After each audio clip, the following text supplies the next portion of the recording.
Academic research ఇటీవలి కాలంలో విస్తృతంగా వినిపిస్తున్నమాట. రీసెర్చ్ చేసేందుకు యువత ఆసక్తి చూపుతున్నారు. రీసెర్చ్ పూర్తి చేసుకొని డాక్టరేట్ పట్టా అందుకుంటే భవిష్యత్తులో సమున్నత అవకాశాలు అందుకోవచ్చనే ఆలోచన. మరోవైపు ప్రభుత్వం కూడా రీసెర్చ్ ఆవశ్యకత, ప్రాధాన్యతను గుర్తిస్తూ పరిశోధనలను ప్రోత్సహించేలా కొత్త స్కీమ్ని తెస్తుంది. ఇలాంటి వాటిల్లో అత్యంత కీలకమైన పథకమే prime minister research fellowship scheme.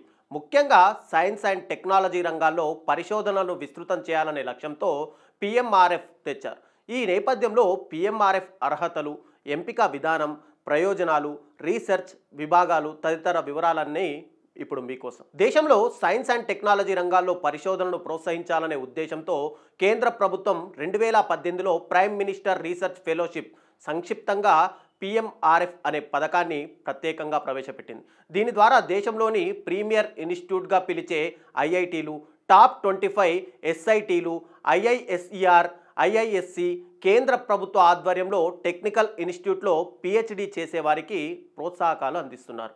ఈ ఫెలోషిప్ స్కీమ్కు ఏటా 2 సార్లు అంటే మే, డిసెంబర్ నెలల్లో దరఖాస్తు ప్రక్రియ అనేది కొనసాగుతుంది. పిఎంఆర్ఎఫ్ మార్గదర్శకాల ప్రకారం ప్రస్తుతం నిర్దేశిత ఇన్స్టిట్యూట్ విద్యార్థులకే ఈ ఫెలోషిప్కు దరఖాస్తు చేసుకునే అవకాశం ఉంది. అన్ని ఐఐటి క్యాంపస్లు, IISER Indian Institute of Science Education and Research క్యాంపస్లు, IISc Bengaluru, NIRF rankings top 25 జాబితాలో నిలిచిన ఎన్ఐటీలు కానీ, సెంట్రల్ యూనివర్సిటీలు మాత్రమే రీసెర్చ్ ఫెలోషిప్కి అర్హత ఉంటుంది. పిఎంఆర్ఎఫ్ ద్వారా ప్రస్తుతం 10 విభాగాల్లో రీసెర్చ్ చేసే అవకాశం ఉంది. Civil engineering, earth science, architecture, ocean and naval engineering, coordinating institute IIT బాంబేలో ఒకటి, తర్వాత mechanical engineering, aerospace engineering design, coordinating institute IIT ఢిల్లీలో ఉంది. ఇక electrical engineering, electronics engineering coordinating institute IIT కాన్పూర్లో ఉంది ఇది. ఇక computer science and engineering, data science mathematics coordinating institute IIT రోపార్లో ఉంది. ఇక biomedical engineering, biological sciences and agricultural sciences coordinating institute IIT గౌహతిలో ఉంది. ఇక chemical engineering, textile engineering coordinating institute ఏమో ఐఐటి ఖరగ్పూర్లో ఉంది. ఇక material science and metallurgical engineering, mining engineering coordinating institute IIT ఇండోర్లో ఉంది. ఇక physics coordinating institute university of మన హైదరాబాద్లోనే ఉంది. ఇక కెమిస్ట్రీ కోఆర్డినేటింగ్ ఇన్స్టిట్యూట్ ఐఐఎస్ఈఆర్ పూణేలో ఉంది ఇది. ఇక సైన్స్ అండ్ ఇంజనీరింగ్లో ఇంటర్ డిసిప్లినరీ విభాగాలు చూసుకుంటే కనుక కోఆర్డినేటింగ్ ఇన్స్టిట్యూట్ ఐఐఎస్సి బెంగళూరులో ఉన్నాయి. ఇక పిఎంఆర్ఎఫ్కు అభ్యర్థుల ఎంపిక చేసే క్రమంలో direct entry channel, lateral entry channel అనే 2 విధానాలను ఇక్కడ అవలంబిస్తున్నారు. వీటికి వేర్వేరు అర్హత ప్రమాణాలను కూడా నిర్దేశించారు. డైరెక్ట్ ఎంట్రీ ఛానల్ విధానం ఐఐఎస్సి, ఐఐటీలు, ఎన్ఐటీలు, ఐఐఎస్ఈఆర్లు, ఇక ఐఐఈఎస్లు, కేంద్ర ప్రభుత్వ ఆధ్వర్యంలోని ట్రిపుల్ ఐటీల్లో సైన్స్ అండ్ టెక్నాలజీ విభాగాల్లో 4 ఏళ్ల బ్యాచిలర్ డిగ్రీ పూర్తి చేసుకున్న వారు లేదా 4వ సంవత్సరం చదువుతున్న విద్యార్థులు, అదేవిధంగా 5 ఏళ్ళు ఇంటిగ్రేటెడ్ ఎంటెక్ లేదా 2 ఏళ్ల ఎంఎస్సి లేదా 5 ఏళ్ల ఇంటిగ్రేటెడ్ యూజీ, పీజీ చివరి సంవత్సరం చదువుతున్న లేదా పూర్తి చేసుకున్న విద్యార్థులు ఇక్కడ దరఖాస్తు చేసుకోవచ్చు. వీరు తప్పనిసరిగా కనీసం 8 జీపీఏ పాయింట్లను పొంది ఉండాలి. ఇక గుర్తింపు పొందిన యూనివర్సిటీ నుంచి 4 ఏళ్ల బీటెక్ లేదా 5 ఏళ్ల ఇంటిగ్రేటెడ్ బీటెక్ పూర్తి చేసుకున్న లేదా చివరి సంవత్సరం అభ్యర్థులు ఇక్కడ సైన్స్ అండ్ టెక్నాలజీ విభాగాల్లో 5 ఏళ్ల ఇంటిగ్రేటెడ్ ఎంఎస్సి లేదా 2 ఏళ్ల ఎంఎస్సి లేదా 5 ఏళ్ల ఇంటిగ్రేటెడ్ పీజీ అభ్యర్థులు దరఖాస్తులు చేసుకోవచ్చు.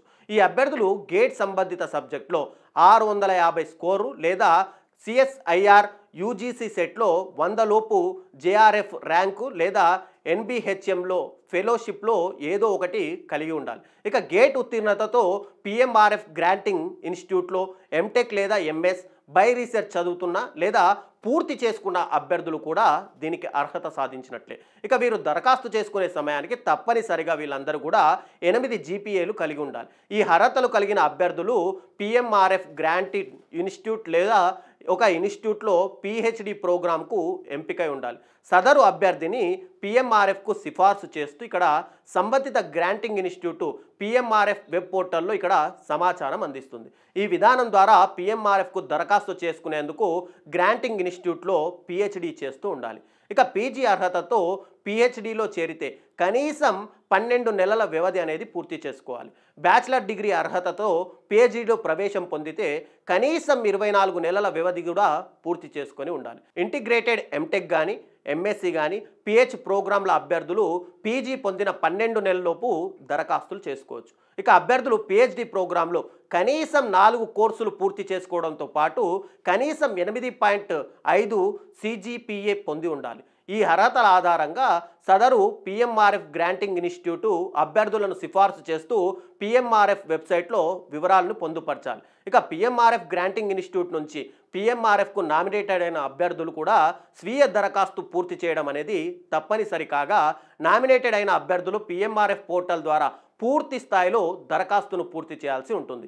ఈ దరఖాస్తులను ఆయా రీసెర్చ్ విభాగాలకు సంబంధించిన జాతీయ స్థాయి నిపుణుల కమిటీ పరిశీలించి నేషనల్ కోఆర్డినేషన్ కమిటీకి ఇక్కడ సిఫార్సు చేస్తుంది.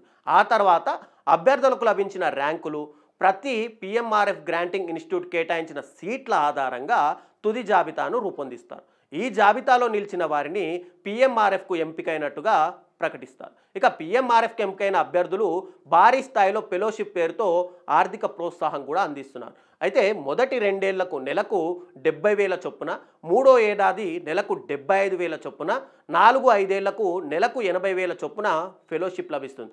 దీంతో పాటు 5 ఏళ్ల పాటు ఏడాదికి 2 లక్షల రీసెర్చ్ గ్రాంట్ కూడా అందుతుంది. ఇక ఇంటిగ్రేటెడ్ కోర్సుల అభ్యర్థతో పిహెచ్డిలో చేరిన వారికి 4వ ఏడాది చివరి వరకు, అంటే బీటెక్ అర్హతతో పిహెచ్డిలో చేరిన వారికి 5వ ఏడాది చివరి వరకు కూడా ఈ ఫెలోషిప్ని అందిస్తారు.